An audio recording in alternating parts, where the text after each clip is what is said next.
quando a conselheira cita julgados do STF a respeito de outras deliberações do CNMP e do próprio CNJ, que visavam regulamentar a exclusão por verbas indenizatórias do teto remuneratório, a natureza em si dessas resoluções que foi questionada foi justamente a declaração da verba indenizatória, o que não está sendo feito, né, nesse caso. Tanto que as verbas em questão teriam a incidência do imposto de renda e seriam consideradas como verbas salariais normalmente, de forma normal, né? Eu particularmente entendo que é mais uma posição política do que jurídica nesse caso, na verdade respeito o entendimento, mas penso que os argumentos em si não são suficientemente robustos para excluir a proposta em si, que também vem corroborada por razões jurídicas extensas e que se baseia no que a Defensoria já faz, né? Que é o pagamento das verbas salariais sociais do 13º e do texto constitucional. É isso. Posso só fazer uma só para mencionar que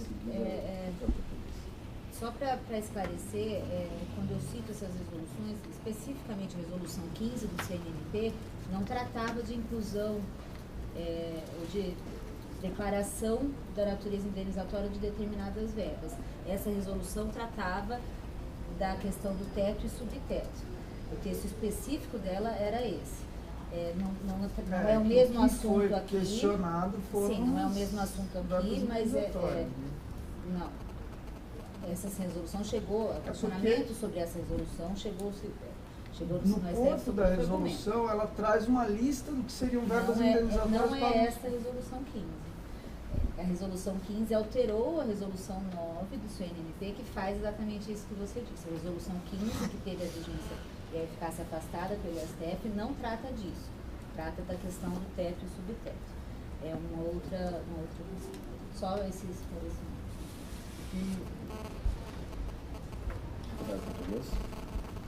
Parece assim que não se trata de o conselho criar algum tipo de remuneração para a defensor público, um tipo de gratificação. Na verdade, trata-se de aplicar aquilo que a Constituição manda, que o trabalho extraordinário deve ser remunerado dentro do padrão lá estipulado pela Constituição no artigo 7º.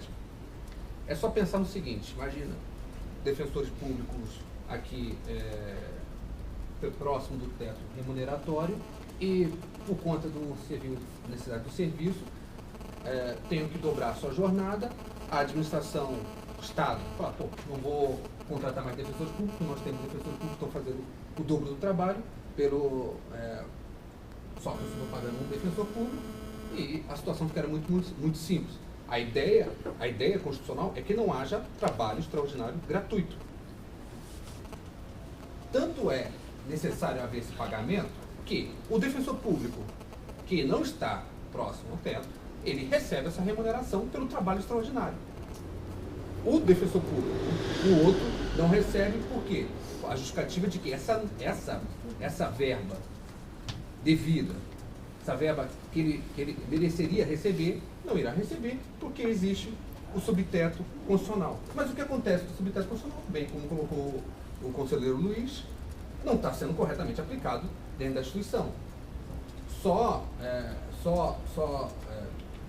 Aplicamos corretamente em relação às férias, aplicamos corretamente em relação ao texto de férias e não aplicamos em relação ao trabalho extraordinário. Não é férias, é 13º, né?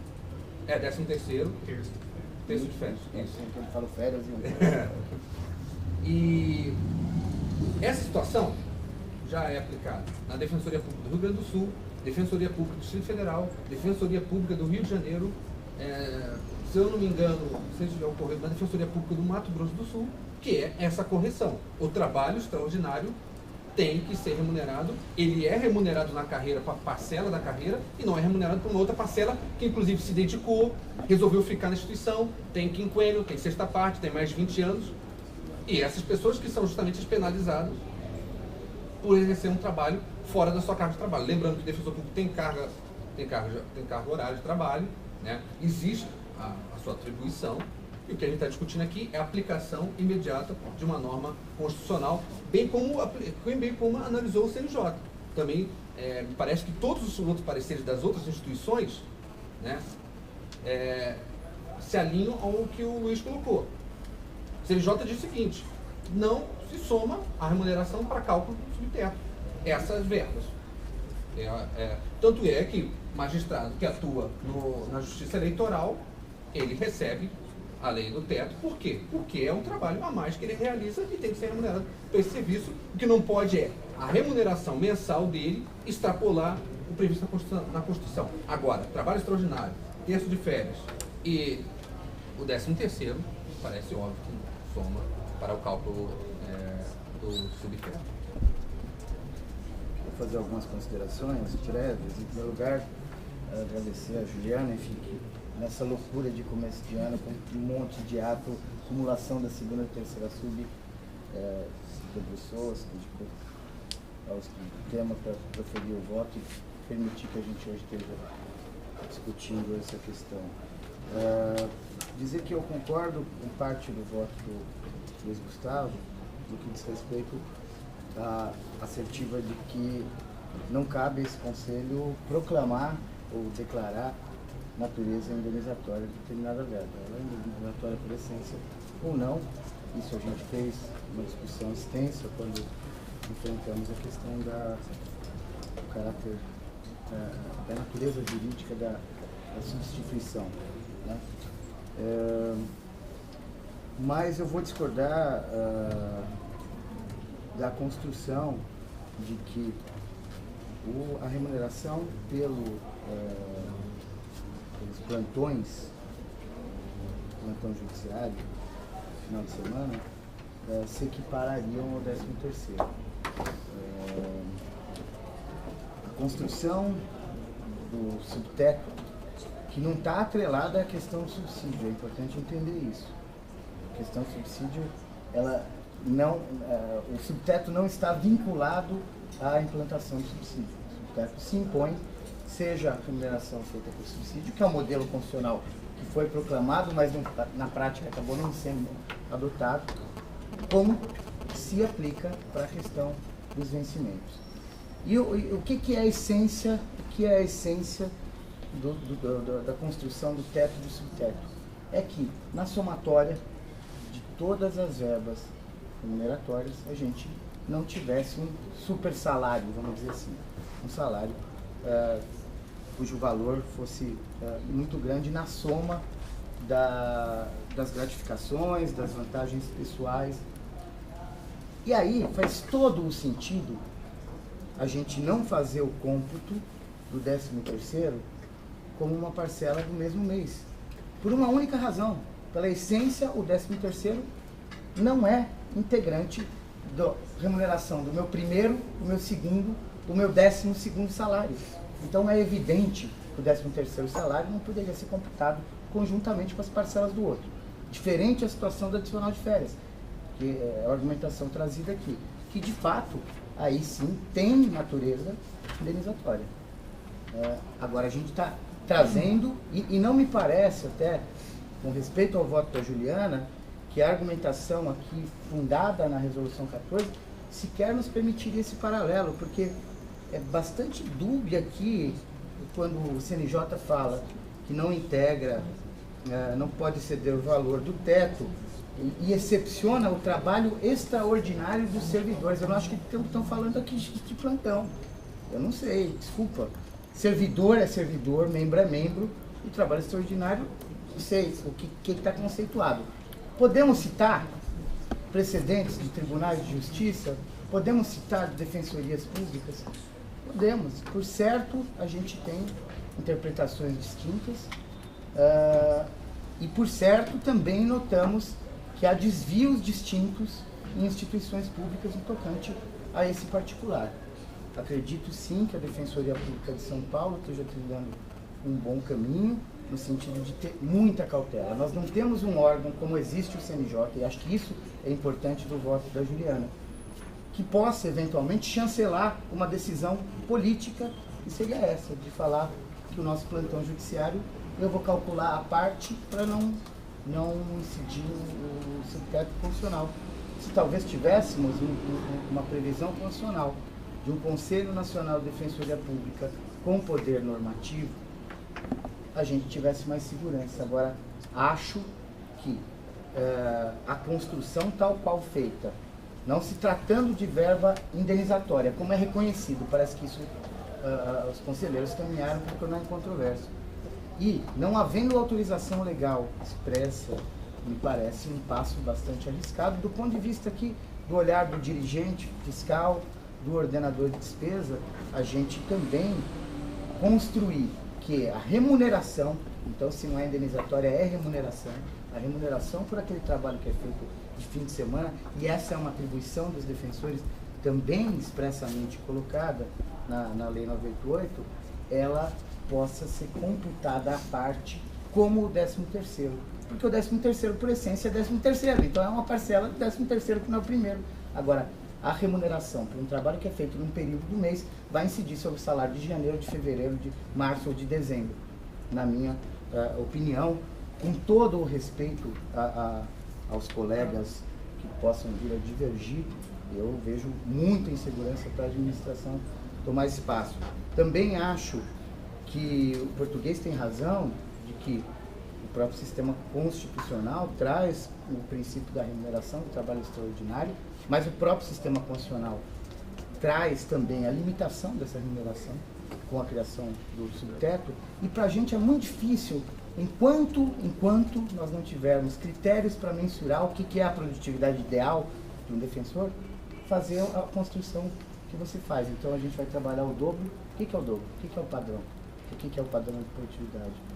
Ou trabalhar metade, então o poder público está se locupletando do meu trabalho. Então, acho a discussão importante, é sensível, acho que num cenário em que o próprio teto ele acaba sendo aplicado para uma parte da carreira cada vez maior, que para mim é bastante indicativo de que a gente teve avanços importantes, mas na condição aqui de assessor da Defensora Pública Geral, eu tenho muita dificuldade do ponto de vista jurídico e não político, jurídico e político, sim, mas sobretudo jurídico, de achar que a gente tem tranquilidade para ordenar essa despesa e para fazer essa criação sem autorizativo legal. Então eu agrego às razões que a Juliana traz aqui, o argumento que a gente já discutiu e eu tentei expor no voto da substituição da legalidade. Acho que poderia haver espaço desde que houvesse uma construção política e a aprovação de uma lei que prevesse expressamente essa possibilidade, o que seria um cenário difícil. Mas, enfim, com todo o respeito às opiniões divergentes, reconhecendo a legitimidade do anseio dos colegas que estão vendo seus vencimentos cortados pelo teto, de terem soluções para isso, eu não consigo vislumbrar a possibilidade da administração acatar esse posicionamento. Renato, bom, se me permite, não sei se tem mais alguém inscrito, mas só queria fazer umas considerações a respeito do que você colocou. Primeiro que, quando eu pesquisei o assunto, eu parti de toda a análise, até feita por você mesmo naquele voto, das substituições, e percebi que a análise ela tinha que ser feita de uma forma muito mais profunda, porque o assunto ele demanda uma avaliação completa do sistema constitucional de remuneração dos servidores, né? Nesse sentido, quando o artigo 7º ele prevê direitos sociais que são direitos fundamentais do cidadão e dentre todos os servidores estão incluídos, ele deixa expresso os direitos ao 13º salário, a um terço constitucional de férias, a remuneração extraordinária acrescida de 50% do valor. E esses direitos, que eles não podem ser suprimidos nem ao menos por emenda constitucional, eles têm que ser compatibilizados ao texto do artigo 137. Nesse sentido, eu não consigo ver a necessidade de lei, porque a própria Constituição ela tem força normativa expressa e imediata quando se trata de direitos fundamentais. Nós aqui estamos falando sim de um direito fundamental, que é o direito de toda pessoa, e não só o servidor, receber uma remuneração extraordinária pelo seu serviço extra. Aqui entra a questão legal. Quando a lei da Defensoria Pública, a lei orgânica da Defensoria Pública do Estado de São Paulo, estipula a carga horária do defensor em 40 horas mensais, sendo 8 horas diárias num período de 5 dias, é inevitável concluir que o trabalho no plantão judiciário ele está para além dessa carga horária. Sendo assim, e esse é o conceito jurídico de trabalho extraordinário, comprovadamente, o plantão judiciário comprovadamente um trabalho extraordinário. Daí porque ele deve ser remunerado como direito social que o tal qual acontece com o 13º com o texto constitucional de férias. Até porque a natureza jurídica dele é exatamente a mesma, né? E eu não estou aqui dizendo, de novo, que ele deve ser excluído do teto. Não é essa a questão. Ele deve ser computado de forma separada. E quando você fala que um terço constitucional de férias é uma verba indenizatória, isso juridicamente é muito duvidoso e, pelo contrário, há um entendimento majoritário de que não é, tanto que incide o imposto de renda. É uma verba, sim, salarial, uma retribuição salarial como o pagamento pelo serviço extraordinário. E aí você fala que a resolução 14, quando ele fala que trabalho extraordinário dos servidores não seria aplicável aqui aos defensores públicos. Eu quero aqui pontuar, como eu fiz no meu voto, que esse artigo especificamente ele não se aplica aos juízes, porque os juízes não têm carga horária fixada na LOMAN. E isso por conta de um tratamento, devo até dizer, tradicionalista, da vitaliciedade. A interpretação feita da vitaliciedade constitucional dos juízes e promotores, no caso específico dos juízes, ela gerou essa iniquidade legal de que eles não têm trabalho extraordinário, não tem jornada de trabalho fixado em lei e por isso não tem como comprovar sequer o trabalho extraordinário. É diferente da situação do defensor público. E eu até falo que essa minha análise não foi corporativista, pelo contrário, se fosse uma análise corporativista, eu facilmente teria aprovado a proposta que veio no sentido muito mais amplo, muito mais genérico. Essa sim me parece uma proposta corporativista. A minha proposta foi fundamentada numa análise constitucional e legal bem ampla, tanto que trouxe manifestação de vários administrativistas nos exatos termos da minha manifestação. Além disso, eu trouxe exemplos do CNJ e de outras carreiras que fizeram por resolução e até exemplos de decisões judiciais sobre o tema. São escassas porque, enfim, a gente deve reconhecer que não são todas as carreiras que enfrentam esse bom problema, digamos assim, de ter seus vencimentos cortados no teto. Mas, de novo, e aqui eu quero fazer a ressalva, o fato de que nós ganhamos, sim, num patamar elevado, não nos retira um direito social. E é isso que eu entendo que deve ser considerado nessa questão. Se nós somos ordenadores do direito, estudiosos do direito, não há por que não fazermos uma análise jurídica no caso. Mas, enfim, respeito à construção feita pela Juliana, respeito o voto dela, já tive a oportunidade de conversar sobre a questão, mas eu acho que a minha proposta traz segurança jurídica e até mesmo política para esse passo, que é sim importante para a carreira, porque é o reconhecimento de um direito social expresso na Constituição. Claro. Só dialogando, enfim, Gustavo, em primeiro lugar quero deixar claro aqui que eu, no momento nenhum, estou negando a juridicidade da sua interpretação ou ou desqualificando a construção enquanto exercício de hermenêutica, de interpretação, que eu acho que é possível, né? Eu tenho, de fato, uma dificuldade técnica de olhar, e concordo com você, é direito social, está lá no artigo 7º, mas mais do que isso, está lá no 39, que repete quais dos direitos sociais integram o Estatuto Jurídico do Servidor, o inciso 16, que fala, de fato, do trabalho extraordinário. Mas essa mesma Constituição Federal, ela também traz um outro princípio, que é a da limitação da remuneração do servidor. E a gente tem que compatibilizar esses princípios, quer dizer, a leitura dos princípios constitucionais e essa colidência eventual dos princípios, ela tem que ser sopesada. E isso me faz ter muita dificuldade, de fato, de achar, com base no limitado poder regulamentar, que eu acho que esse conceito não pode inovar o que não está previsto em lei.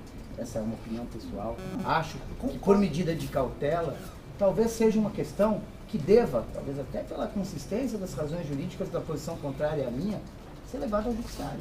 Para que, eventualmente, em alguns aspectos, a gente já obteve até impasses aqui para a administração reconhecer como a situação do IANSP, em que a gente eventualmente conseguiu avanços no judiciário. Enquanto gestor, enquanto administrador, eu acho que recomenda a prudência, recomenda a cautela, sim, fazer uma leitura mais conservadora, de que, havendo a colidência entre esses princípios, eles devem conviver. Então, a gente remunera, sim, mas aplica o tempo. Remunera o trabalho extraordinário, como se tem feito desde a instituição da primeira deliberação que conceituou, que é o serviço de especial dificuldade, que a nossa lei prevê também que a gente remunere, né? E isso é legítimo, mas que a gente aplique o tempo, né? Então, é só para registrar também que tem, não sei se isso pode ser tratado de fundamentação política, mas talvez uma fundamentação pragmática de que a exposição para a instituição e para a administração, enquanto eu for conselheiro no administrador, eu teria essa posição, né? É como aconselho a atual DPG, se fosse chamado, teria essa posição de cautela, e talvez essa construção tenha que ser feita via judiciário. Agora, há juridicidade também na interpretação contrária de que a gente tem que compatibilizar os dois princípios. Só nesse tema, que justamente acredito que concordo que deve se dar essa interpretação da Constituição, que é a importância prática, o princípio da unidade da Constituição, mas esse princípio de uma outra, de coisas diversas, de que temos que aplicar as duas normas, né? A interpretação deve se dar de forma a ser aplicada ambas as normas, né? É assim que o ministro Barroso sempre trata do assunto. É que aí a gente vai anular uma delas, se a gente não considerar isso porque justamente diz que não é remuneração. A essência do Instituto é você fazer a soma e ter um cálculo para ter uma limitação. Mas essa mesma interpretação se daria com as férias e com... Enfim, eu sei que chegamos no impasse... Só para apimentar, os dois não são princípios, são regras. Viu? Ok. Então, aí não vale... A doutrina fica como princípio, né? Da unidade da Constituição. Não, da unidade da Constituição, do teto e da... são regras. Nada como a precisão do Dr. José Moacir para colocar o debate no... Então, mas assim, me parece, como eu coloquei, que a gente não pode excluir o social, não pagamos isso para quem não está perto. Entendo, né, perfeitamente compreensível a posição da administração, apesar de discordar completamente, né, mas acho que do ponto de vista jurídico não temos como ultrapassar, não está sendo criado verbo, na verdade está sendo restaurando a aplicação da norma constitucional dentro da Defensoria Pública. Eu quero só também contribuir para o debate e falar o seguinte: nós estamos falando de uma verba financeira já ordenada, né? Mesmo o dispêndio dessa verba, ela já foi ordenada, né? Não, tudo bem, Renato, você pode discordar. Não, é que tem uma questão prática, ela não é ordenada. Ela não sai. Se faz o cálculo e depois se ordena o que vai para... Mas em tese se calcula que vai gastar, né? Tudo bem, acho interessante. É a Eu projeção dele. acho interessante o argumento, mas eu acho que também dele Não, discorda. sim. Ele não está dizendo que você vai pagar no final das contas, mas está dizendo assim, a projeção é de que a administração supõe que O será dinheiro gasto. não sai e depois é estornado. Isso não acontece. Então, óbvio, questão conceitual, mas não acho que interfira no cérebro dessa discussão. Bom, como acho que não sou o presidente, mas não sei se isso considera. Tenho uma dúvida. Na verdade, a dúvida é para o relator do processo. Eu não consegui acompanhar o voto da Juliana porque eu estava sem internet. Então, agora que eu estou tentando dar uma lida. Luiz Gustavo, aqui a Juliana, no finalzinho, ela cita, e eu não lembro do teu voto, aquele pedido que o Wagner havia feito, onde se incluía o reconhecimento do caráter indenizatório da gratificação por substituição e acumulação. E a Juliana fala, guarda proximidade, quer dizer, não para deferir, mas ela fala isso, guarda proximidade com a presente proposta, daí porque muitos de seus fundamentos seriam aplicáveis à espécie. Eu não me lembro do teu voto, mas essa questão do não reconhecimento da substituição foi enfrentada sob qual argumento? Então, assim, na Eu verdade, não me lembro. o meu voto, até porque... O pedido era esse, o pedido só Não, para lembrar, o pedido era todas as atividades. todas as... Tá. Me Todas permite, 109. e toda 109 para reconhecimento do caráter indenizatório Tá. dessas verbas, né? Diferente. Tá. E eu só para esclarecer, eu vou me ater a isso daí, porque no meu raciocínio isso pareceria um serviço extraordinário, e aí é só para entender por que não foi. No meu voto, Franciane, eu procuro garantir um avanço em direção ao que eu considerei viável nesse momento. Nesse sentido, quando eu falei das verbas comprovadamente indenizatórias, aliás, extraordinárias, é porque no caso do plantão judiciário, é inegável que nós estamos falando de um trabalho extraordinário, porque foge da carga horária legalmente fixada. Quanto às substituições, eu não me manifestei porque eu não tenho essa segurança. Eu não sei se ela em tese é esse trabalho extraordinário, porque eu não sei, não tenho a segurança de que isso é feito. É lógico. A observação dos colegas implicaria parcialmente assim isso. Mas aí a gente entraria na questão que o Renato colocou de um trabalho de parametrização ou de medição, que eu acho que nesse momento a gente não deveria enfrentar. Por quê? Porque esse avanço proposto no voto é um avanço seguro. Não há questionamentos. Veja, quem faz plantão judiciário trabalha fora da horário, comprovadamente. É isso que eu busco. Com relação à substituição, eu não me manifestei, porque eu não tenho essa segurança. Você não se manifestou ou você Não me não manifestei. acolheu? Não, eu não me manifestei porque eu não tenho essa segurança. Agora, se comprovadamente ela for feita fora do horário, o Mas raciocínio será que a não tem. gente consegue pensar numa substituição que não seja trabalho extraordinário? Eu acho. Não, então, Franciane, mas veja, aquela questão, mas o que a gente quer? A gente quer avançar ou a gente quer ficar empacado? Porque se com esse, que é seguro, a gente escuta o primeiro subdefensor aqui falar que vem aqui, vai aconselhar que não é seguro, que não vai poder avançar, imagina com o outro. No meu voto, eu procurei, e eu tenho conversado muito com os defensores que me perguntam sobre isso, eu procurei ser razoável com a instituição. Veja, nós temos uma instituição que, por todos os ângulos de análise, ela é olhada como um espelho nacional. Então a gente tem que caminhar a passos firmes, mas seguros. Esse, no meu ponto de vista, é um passo muito seguro. Entendeu? É isso que eu quis fazer. Eu quis garantir um avanço seguro. Agora, com relação à substituição, eu não analisei. Eu acho que a gente poderia avançar numa forma sensata, gradual e, enfim, enfrentar essa questão de forma comedida. E aí eu devolvo a pergunta: a segurança Todo colega que substitui o outro trabalha para fora do horário de trabalho? Se me permite, uma única ponderação. E o inverso?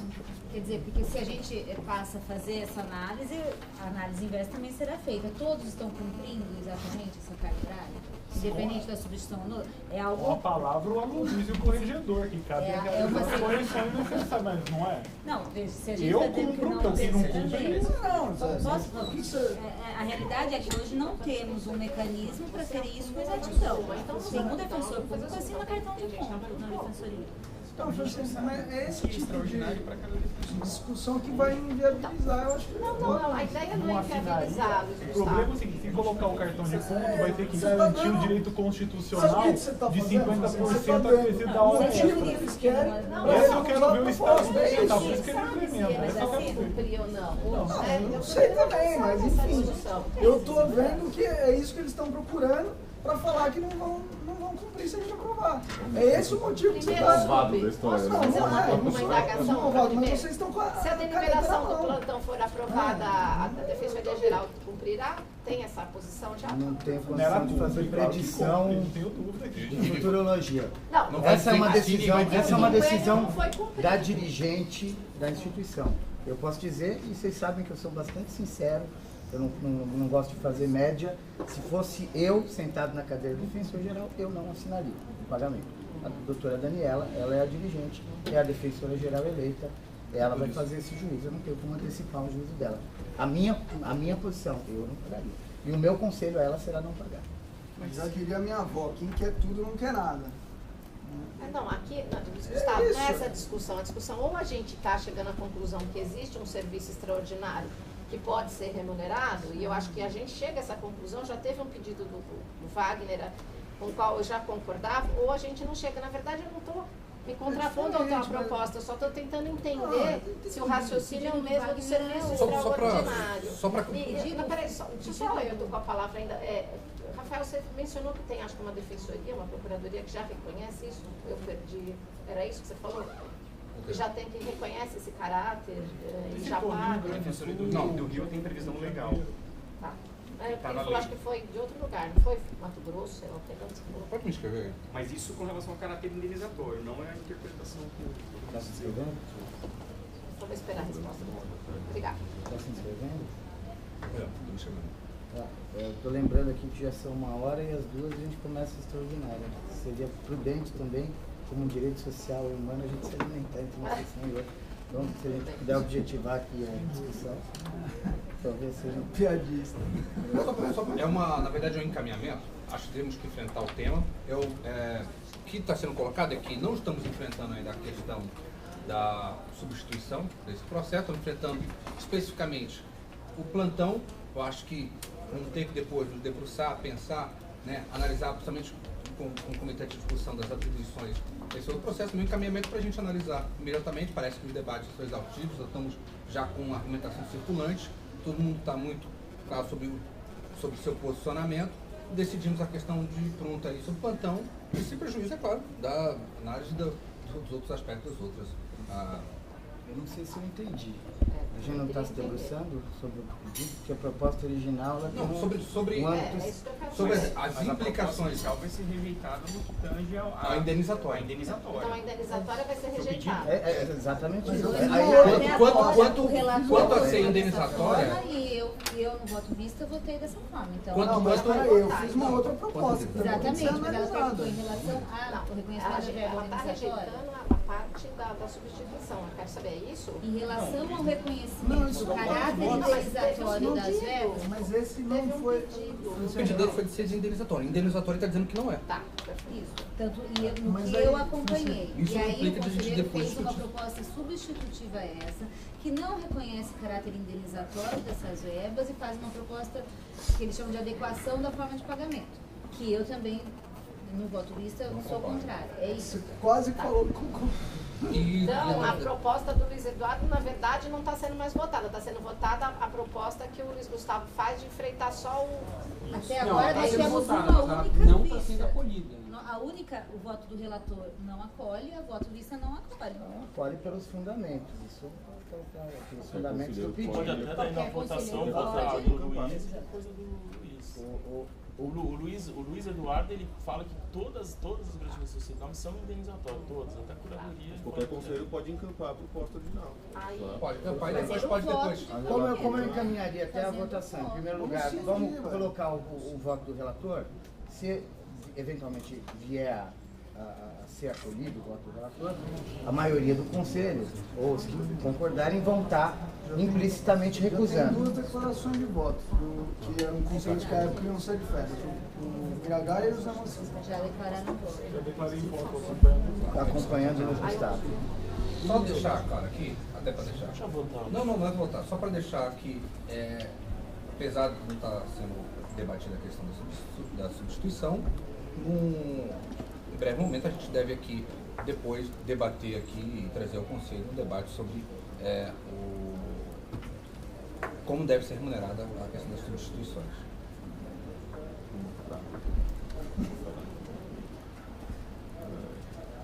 Ok, podemos encaminhar a votação? A minha proposta aqui, se tiver uma outra, a gente, em primeiro lugar, colocar o voto do relator. Se ele for rejeitado, aí a gente verifica se foi rejeitado com base no voto da Juliana ou, eventualmente, com outra posição que acolhia a proposta no âmbito maior. Tem que fazer um ponto de vista sobre isso, se me permite. Sem dúvida, sem dúvida. É que a discussão surgiu. Não tenho dúvida. Eu também gostaria de ver os fundamentos pelo acolhimento da proposta original.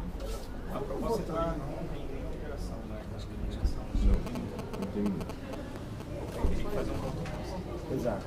É quem vai encampar o voto do Luiz Eduardo?